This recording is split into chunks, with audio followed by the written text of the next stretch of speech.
O casamento é a pior ou a melhor coisa do mundo. Helena, por Machado de Assis. Se quiser informações sobre o autor, clique no card que aparece no canto direito superior ou no link na descrição do vídeo.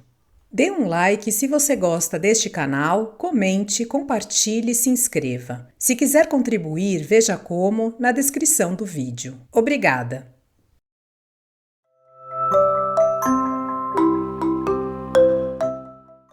Capítulo 10. Estácio dirigiu-se ao portão. Abriu-o. Um moço que ali estava entrou precipitadamente. Era Mendonça. Os dois mancebos lançaram-se nos braços um do outro. Helena, a alguma distância, presenciou aquela efusão e não lhe foi difícil adivinhar quem era o recém-chegado. A efusão cessou, ou antes interrompeu-se, para repetir-se. Quando os dois rapazes se julgaram assaz abraçados, tomaram o caminho da casa. Helena, que estava um pouco adiante deles, foi apresentada a Mendonça. Ao ouvir que era irmã de Estácio, Mendonça ficou espantado. Cortejou cerimoniosamente a moça e os dois seguiram até a casa, onde pouco depois entrou Helena. Mendonça era da mesma estatura que Estácio, um pouco mais cheio, ombros largos, fisionomia risonha e franca, natureza móbil e expansiva. Vestia com o maior apuro, como o verdadeiro parisiense que era, arrancado de fresco ao Grand Boulevard, ao Café Tortoni e às récitas do Vaudeville. A mão larga e forte calçava fina luva cor de palha e sobre o cabelo, penteado a capricho, pousava um chapéu de fábrica recente.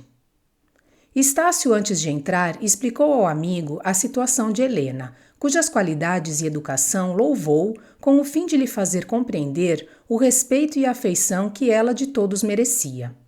Helena adivinhou esse trabalho preparatório do irmão logo que entrou na sala. Mendonça divertiu a família uma parte da noite, contando os melhores episódios da viagem. Era narrador agradável, fluente e pinturesco, dotado de grande memória e certa força de observação.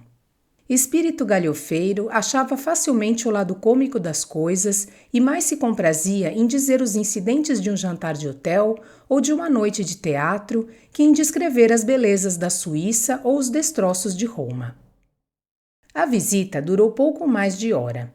Estácio quis acompanhá-lo até a cidade. Ele não consentiu que fosse além do portão. Atravessando a chácara, falaram do passado e um pouco do futuro, a trechos soltos, como o lugar e a ocasião lhes permitiam. Mendonça, vendo que Estácio não tocava em um ponto essencial, foi o primeiro que o aventou. Falaste-me em uma de tuas cartas de certa Eugênia, a filha do Camargo. Justo. Negócio roto?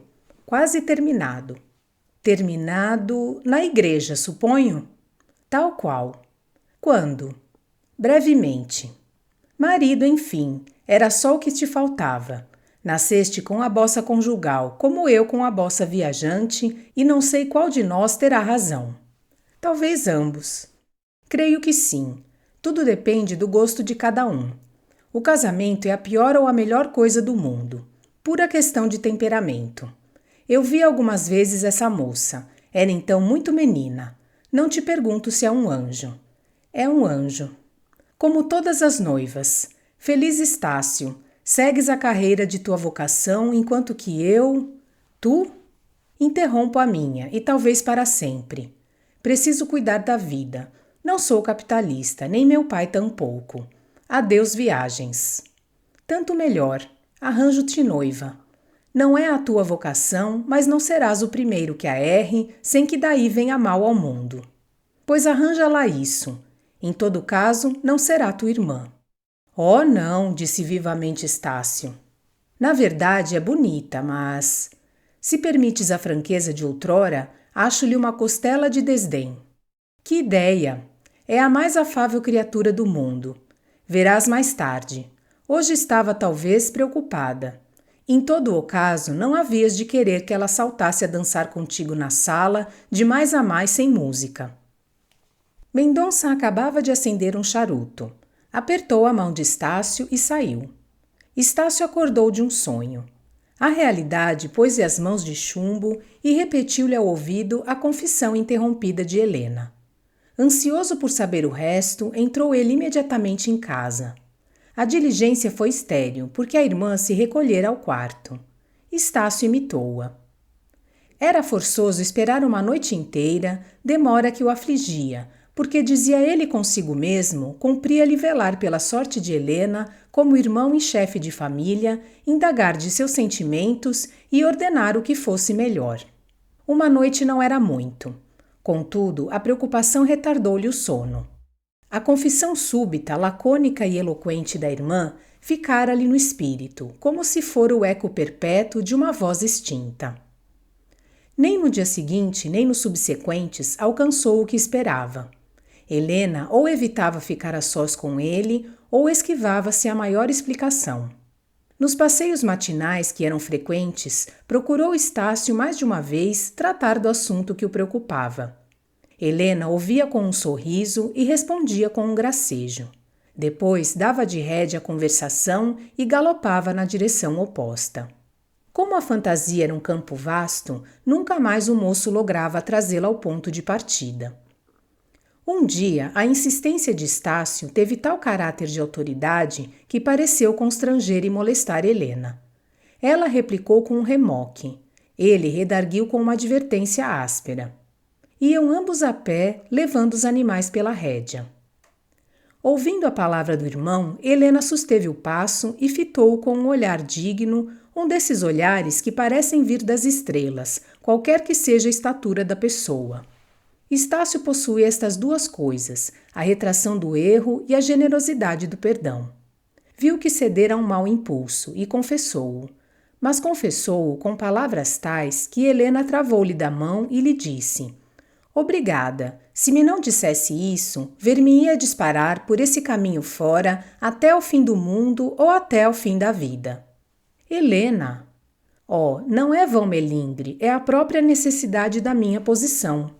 Você pode encará-la com olhos benignos, mas a verdade é que só as asas do favor me protegem. Pois bem, seja sempre generoso, como foi agora. Não procure violar o sacrário de minha alma. Não insista em pedir a explicação de palavras mal pensadas e ditas em má hora. Mal pensadas? Pode ser, mas por isso é que são verdadeiras. Se você tivesse tempo de as meditar, guardá-las-ia consigo, avara de seus segredos e suspeitosa de corações amigos. Meu fim era somente ajudá-la a ser venturosa, destruir... É tarde, interrompeu a moça, consultando o reloginho preso à cintura. Vamos?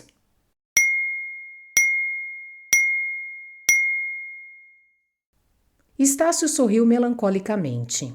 Ofereceu-lhe o joelho, ela pousou nele o pezinho afilado e leve e saltou no selim. A volta foi menos alegre do que costumava ser. Eles falavam, mas a palavra vinha aos lábios como uma onda vagarosa e surda. Nenhuma cólera, mas nenhuma animação. Assim correu aquele dia.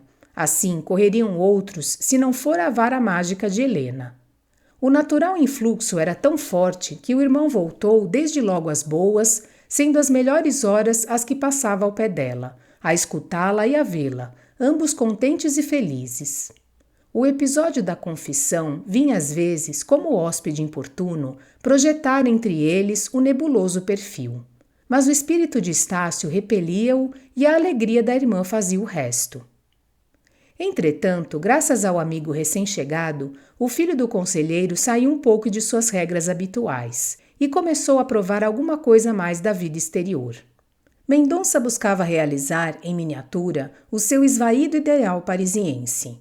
Havia nele o movimento, a agitação, a galhofa, que absolutamente faltavam a Estácio e vieram dar-lhe à vida a variedade que ela não tinha.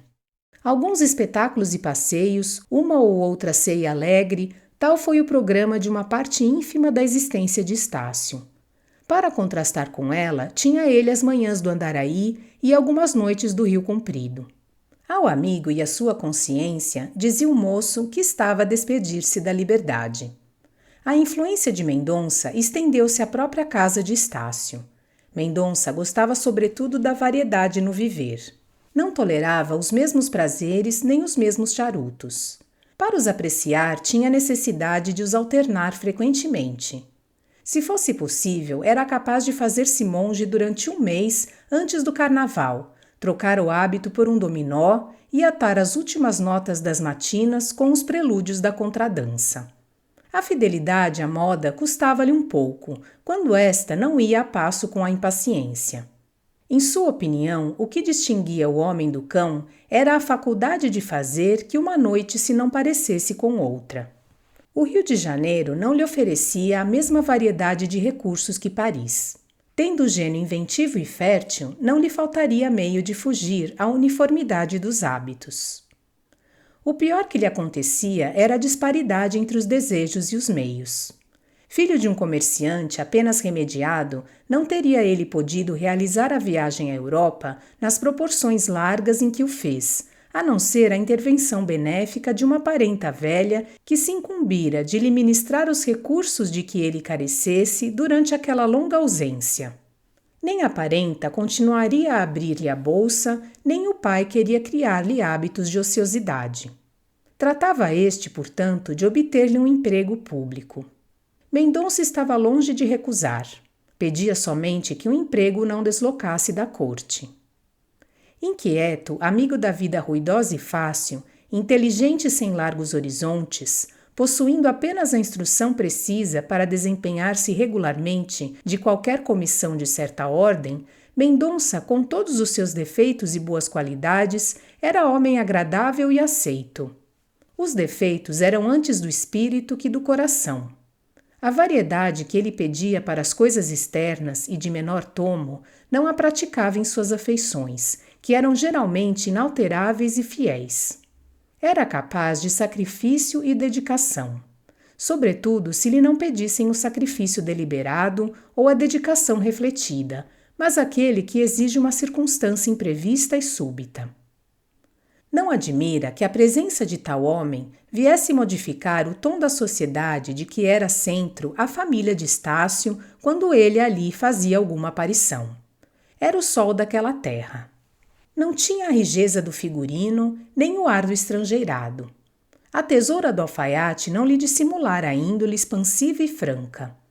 Acolhido como um filho, achava ali uma porção de casa. Que melhor aspecto podia ter a vida em tais condições, naquela família ligada por um sentimento de amor? A noite do último dia do ano veio turvar a limpidez das águas.